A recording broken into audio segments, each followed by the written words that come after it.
તોરણામાં રણછોડ ભગતની ગાદી છે. આ ગામમાં થઈ ગયેલા રણછોડ ભગત ભજનાનંદી હતા. જે કોઈ રોટલા જમવા આવે, અતિથિ આવે, અભ્યાગંતુ યાત્રિકો એને બેસાડે અને સ્વરચિત કીર્તનો ગૌરાવે, પોતે ગાય અને આવનારા બધા ઝીલે. આવા 1, 2, 3, 4 પદ ગૌરાવી કૃષ્ણ ભક્તિના અને પછી જમાડે. જમાડીને પછી જય જય શ્રી કૃષ્ણ કહીને વિદાય આપે. આ જ અન્નનું સદાવ્રત રણછોડ ભગત ચલાવતા. એક ગ્રહસ્થ હતા. એમના પત્ની બાળકો રોટલા ઘડે અને ભગત બધાને પીરસીને જમાડે. કોઈ હેતુ નથી, સ્વાર્થ નહીં. અન્ન દેવ છે અને આત્મામાં બેઠેલા પરમાત્મા રાજી થાય એ ભાવથી રણછોડ ભગત સૌને જમાડતા.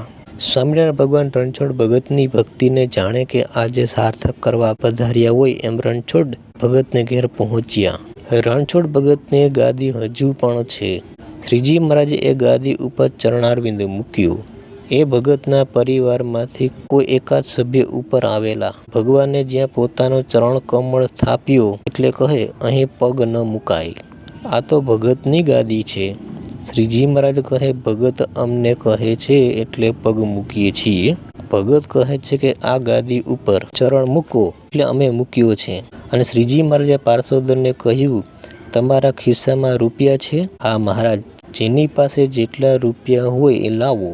એ વખતે માણસો પાસે રૂપિયા સ્વાભાવિક ન હતા, પણ 21 રૂપિયા મળી રહ્યા. એટલે મહારાજે 21 રૂપિયા ખોબામાં લઈ ભગતની ગાદી ઉપર મૂક્યા. એનો અર્થ કે શુદ્ધ ભાવથી જો સત્કર્મ થતું હોય તો તેમાં ભગવાનનો ટેકો હોય છે.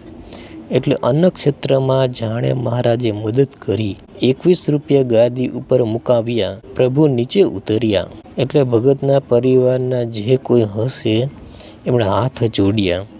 સ્વામિનારાયણ ભગવાને કહ્યું તમારું આ સદાવ્રત ઘણું સારું ચાલશે. આ રણછોડ ભગતો સ્વામિનારાયણ સંપ્રદાયમાં અમર બન્યા. વચનામૃતમાં એનો સ્વમુખે ઉલ્લેખ થયો. શ્રીજી મહારાજે રણછોડ ભગતના કીર્તનોને પસંદ કર્યા, પાસ કર્યા. સ્વામિનારાયણ ભગવાને કોઈ એવા 1-2 કવિઓના નામ લીધા છે. એના ભજનો નહીં ગાવાના, પરંતુ રણછોડ ભગતના જેવા કીર્તનો હોય તે ગાવા.